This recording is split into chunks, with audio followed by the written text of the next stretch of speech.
गोंडा नगर पालिका परिषद चेयरमैन पद की उम्मीदवार संज्ञा श्रीवास्तव को मिला अधिवक्ताओं का समर्थन। निर्मल श्रीवास्तव पहुंचे कचहरी, जहां पर अमर शहीद राजेंद्र लाल लाहिड़ी जी के चित्र पर मालाएं अर्पण कर और श्रद्धांजलि अर्पित की। वहीं पर लट्टू का प्रचार भी किया।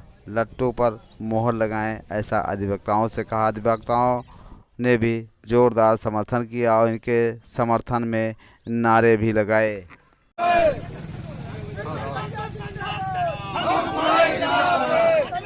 और निर्मल श्रीवास्तव खुद भी अधिवक्ता हैं, इसीलिए अधिवक्ताओं का भरपूर समर्थन इनको मिल रहा है। वहीं bar association, civil bar association के अध्यक्ष रवि पांडे जी ने क्या कहा, सुनाते हैं आप। बहुत बहुत धन्यवाद। इस कार्यक्रम का संचालन कर रहे हमारे छोटे भाई श्री प्रमोद नंदन जी, हमारे बीच मंचा से इस नगर पालिका परिषद के चुनाव में अपनी शिरकत कर रहे हमारे छोटे भाई निर्मल श्रीवास्तव जी, हमारे सिविल बार के महामंत्री छोटे भाई श्री संतोष पांडे जी, हमारे बीच मंचासीन हमारे बार एसोसिएशन के पूर्व महामंत्री छोटे भाई श्री अनिल सिंह जी, हमारे बीच अतिथि के रूप में पधारे अवर केसरी सेना के राष्ट्रीय अध्यक्ष छोटे भाई श्री नीरज सिंह जी, हमारे समक्ष बैठे हुए हमारे परिवार के आदरणीय वरिष्ठ जन और समकक्ष और छोटे भाई साथियों, ये आम चुनाव नहीं है। जितना आसान हम लोग समझ रहे हैं, इतना आम चुनाव नहीं है। आपको नहीं मालूम, इस बीच में सत्ता पक्ष के संरक्षण में भू माफिया गैंग गोंडा के सरकारी जजों की जमीनों को बेच करके मरहूम भाईजान जो चले गए, आजकल भाईजान रिलीज हुई है लेकिन वो चले गए, उन्होंने एक पंचर वाले और कबाड़ी के साथ मिलकर के आपकी जो जमीनें थी, सरकारी जमीनें, कोई बची नहीं जिसको बेच न दिया। कोई वक्फ बोर्ड की जमीन ऐसी नहीं है जिसको बेच न लिया गया हो, कोई नदी नाला बचा नहीं है जिसको बेच न लिया गया हो। यहाँ अपनी बेटी का घर बनवा दिया है, अभी जल्दी ही इसको सीज किया गया है, लेकिन सत्ता पक्ष के संरक्षण में इसको खुलवा दिया गया है। ये अपने नगर को बचाने के लिए चुनाव है। इस मतदान को आम मतदान मत समझिए। सत्ता पक्ष के संरक्षण में भू माफिया गैंग जो चल रहा है, सारी जमीनें आपको बेच चुका है। आज आपकी घर की ओर निगाहें हैं उसकी। इसलिए आपको ये मतदान अपने घर को सुरक्षित रखने, अपने नगर को सुरक्षित रखने के लिए करना है।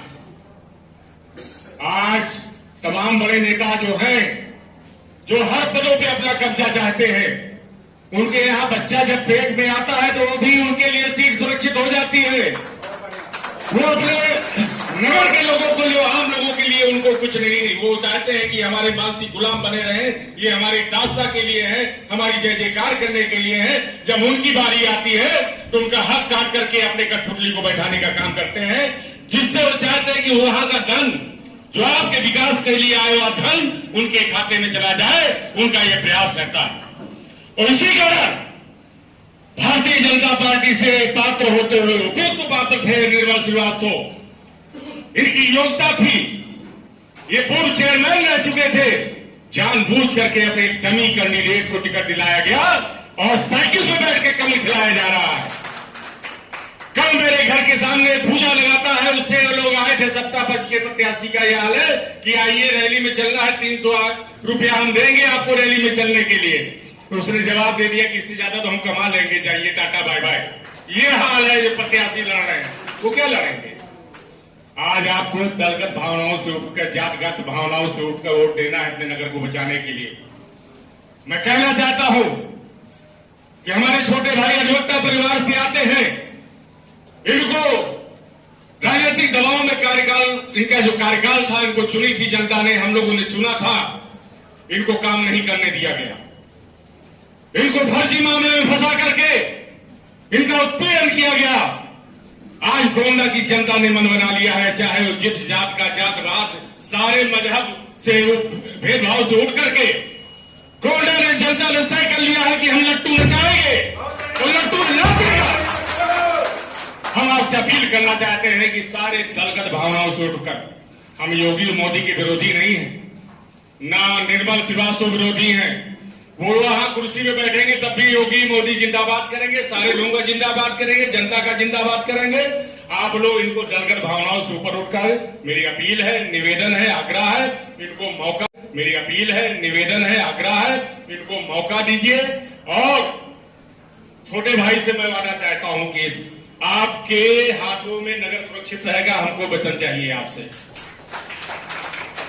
हमको ये वचन चाहिए कि आपके हाथों में नगर सुरक्षित रहेगा, स्वच्छ रहेगा और नंबर 1 उत्तर प्रदेश में नंबर 1 गोंडा कहलाएगा। मैं आपसे वादा चाहता हूं, क्योंकि मैं आपके अगर साथ खड़ा हूं तो एक बात जानिएगा, अगर कहीं गलती होती है तो मैं बुलडोजर लेकर भी आ सकता हूं। इतना मैं आपको कहना चाहता हूं कि इसमें आपको सावधानी बरतनी है कि कोई आपके ऊपर आंच ना हो, क्योंकि आपके ऊपर उंगली उठी तो रवि पांडे के ऊपर भी उंगली उठेगी और इसको मैं बर्दाश्त नहीं करूंगा। 3 कैंडिडेट आपके सामने हैं, जहां तक मैं जानता हूं तो कई लोग रहे हैं, लेकिन 3 हैं। तीनों में क्या पृष्ठभूमि है, कैसे है, वो आप सब देखे हुए हैं। तो अभी अशोक तिवारी भैया जो कि हमारे अगुआ हैं, उन्होंने कहा है, तो मैं उनकी बातों का बोर्ड समर्थन करता हूं और आप से ये व्याख्या करता हूं कि अपने अधिवक्ता परिवार की मदद करें। यही मेरी शुभकामना है। जय हिंद, जय भारत, जय कर्नाटक। लगाएंगे सब। भारत माता के, भारत माता के, अधिवक्ता एकता, अधिवक्ता एकता। आज इस मंच पर उपस्थित हम सबके मार्गदर्शक बड़े भाई परम आदरणीय रवि प्रकाश पांडे जी, बड़े भाई हमारे एसोसिएशन के मंत्री जी, बड़े भाई अनिल सिंह जी, यहाँ पर हमारे अनुज संतोष मिश्रा जी, संतोष पांडे जी, यहाँ पर उपस्थित सभी सम्मानित अधिवक्ता साथी, सभी सम्मानित पिता तुल्य अधिवक्ता बुजुर्गवार मित्रों, जैसा कि आप सब जानते हैं, मैं पिछले 5 साल से भारतीय जनता पार्टी के लिए संघर्ष कर रहा था और लगातार पार्टी का जो आदेश निर्देश हुआ उसको मैं लगातार करता रहा। आपने देखा होगा कि जो भी, चाहे वह दुर्गा पूजा रहा हो, चाहे जन्माष्टमी रहा हो, चाहे गणेश विसर्जन, जिन्होंने एक साजिश रच के पूरी तरह योजनाबद्ध तरीके से कहीं से मैनेज होके रुपए पैसे पाकर और संगठन को हाईजैक करके एक लालच देके संगठन के अधिकारियों को पूरी योजना बना के षड्यंत्र के तहत मेरा टिकट कटा दिया। मैं 2006 का चुनाव लड़ा था। आप सबका आशीर्वाद था, स्नेह था, प्रेम था। उस चुनाव में अगर गिनती हो जाती तो 70% में मैं अकेले था, 30% में सारी पार्टियां, सारे लोग थे।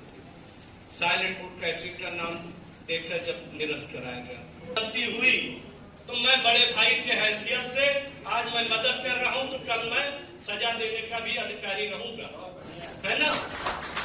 अभी तुरंत मेरे सामने ये बात आई कि गलती मत करना। आप नैतिक जिम्मेदारी पर, अगर आप बड़े पद पे हैं तो आपकी भी ये नैतिक जिम्मेदारी है कि आप भी कोई गलती ना करें।